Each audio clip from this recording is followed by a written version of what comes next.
I sure have chills. Welcome, everyone, to our special Artemis II edition of the Daily Report. I'm Lindsay Reiser, live from the CBS Broadcast Center in New York. Thank you for joining us. And at this moment, 4 astronauts are on a historic and unprecedented mission around the far side of the moon and back. 10, 9, 8, 7. RS-25 engines lit. 4, 3, 2, 1. Booster ignition and liftoff. The crew of Artemis II now bound for the moon. Humanity's next great voyage begins. This launch has been years in the making and essentially acts as a test flight to lay the groundwork for a future moon landing in 2028. Right now, the solar array wings are open, and once those are latched, they can start drawing solar power.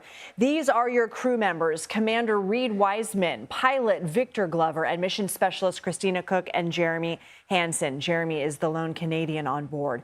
They will travel 252,000 miles from Earth, farther than any other humans in history.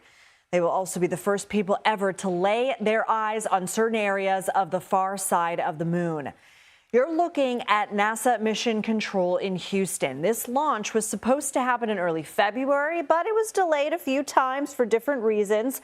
Remember, this is hard stuff, including a hydrogen leak and problems with the pressurization system. But at this hour, everything is going smoothly. The astronauts will be on a 9-day journey before arriving back on Earth. Derrick Pitts joins us now. He is the chief astronomer at the Franklin Institute. So, Derrick, first of all, before we get into what is happening now, I saw Peggy Whitson on air with Tony getting emotional.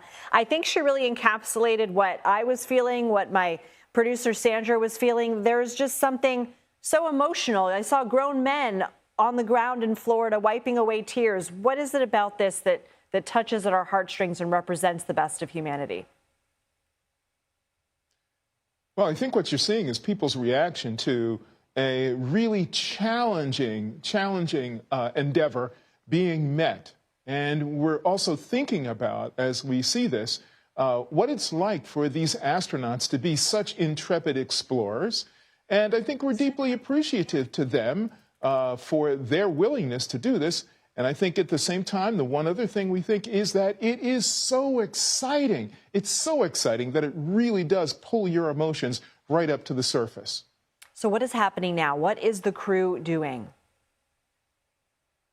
Well, right now, what the crew is doing is configuring that spacecraft, the Orion capsule, for the rest of the mission. You know, they took the ride up to space for about 8.5 minutes or so. And now what they've done is they've set out the solar panels. They're changing their power systems over to batteries to the solar panels that they have on board so that they can continue the rest of the mission. And they're really getting everything oriented for what's coming up next. You have to remember that they have a very long list of things that they have to do to accomplish over the next several hours. They're going to alter their orbit. They're going to change their orbit just slightly by circularizing it a little bit and increasing the orbital altitudes over the next day.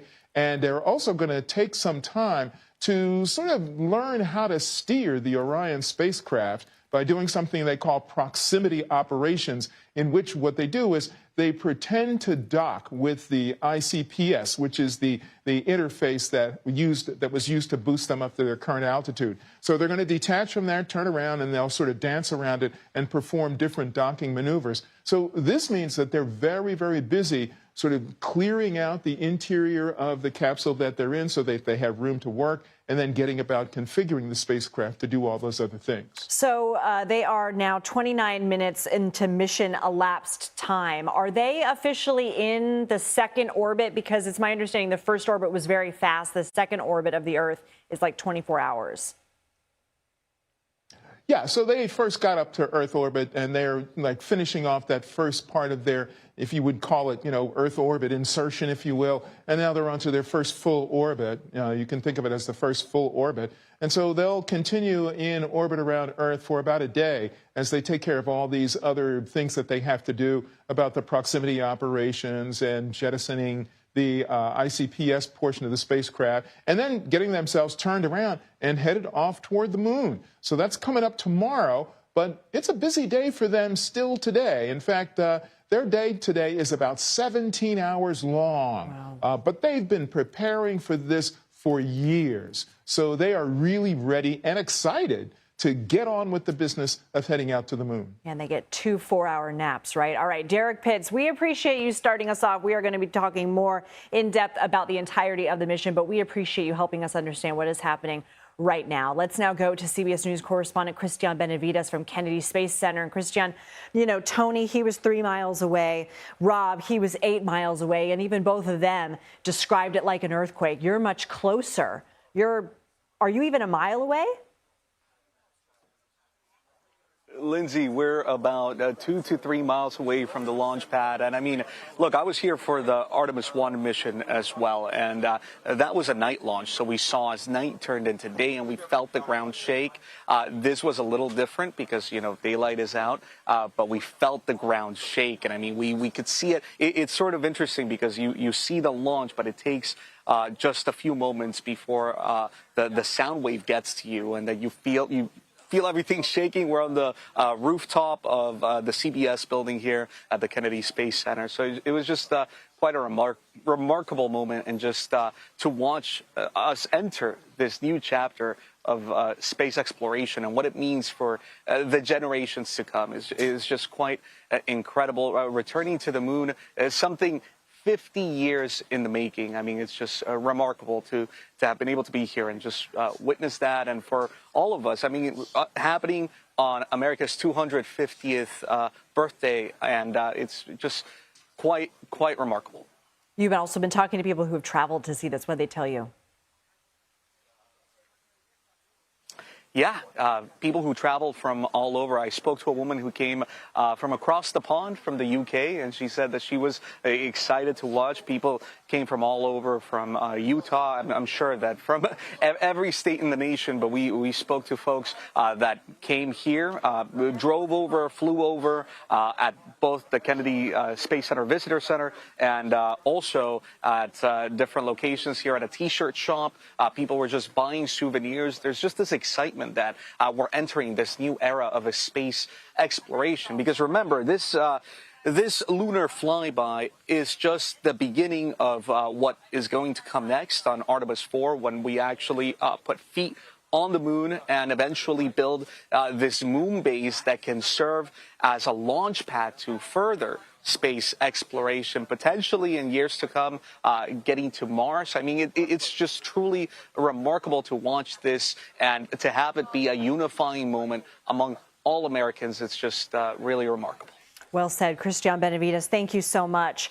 Let's now go to CBS News senior transportation correspondent Kris van Cleave from the Johnson Space Center in Houston. I imagine there are thermoses full of Diet Coke, coffee, whatever have you. Explain to us their role in this.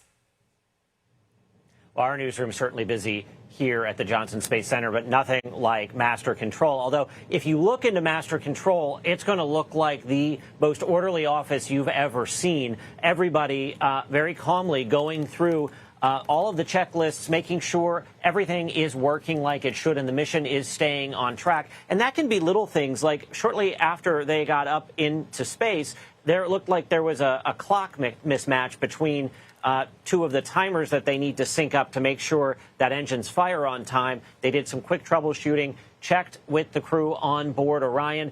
Everything worked out. They moved on to the next thing on the list. So, you know, throughout this mission, and particularly right now, every position at the Master Control, each of the units, if you will, that go into this space launch, they are going through their checklist. They are making sure that everything is moving as they should and that they're staying on schedule. You know, they have timed this mission down almost to the minute. So they are watching the seconds tick by, making sure they stay on track so that they hit their benchmarks and this goes as smoothly as possible. And you got a chance to see a simulation capsule for Orion. I've heard it described as like 2 minivans. What should we know about it?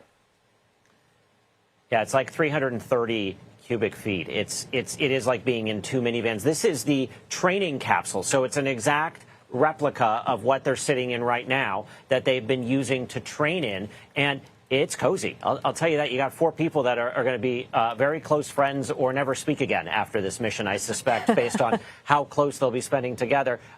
2 of the chairs fold up and get out of the way, so there's a little bit more room, but the chairs that we're sitting in on the screen there, the mission commander and the pilot chairs, those are going to stay in place as they have duties throughout the launch. And right now, they're pretty busy. They are monitoring everything that's going on, making sure the capsule is working right and responding. And at some point here in the next day or so, if all goes to plan, they're going to get an opportunity to hand fly the Orion capsule, something that's never happened before. Remember, people have never been inside this capsule in space before, so everything that happens from here is a first. I got to ask you, you're our transportation guy. Did you geek out?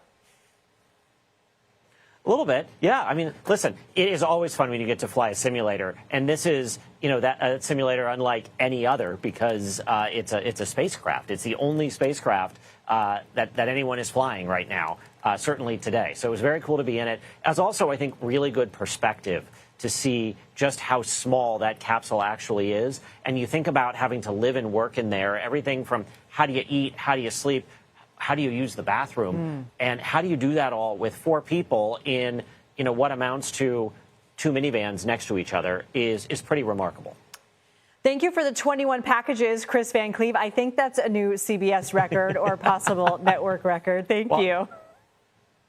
Lindsay, I hope you run them all. All 21. All of them. All of them. All of them. All right. Wink, wink, nudge, nudge.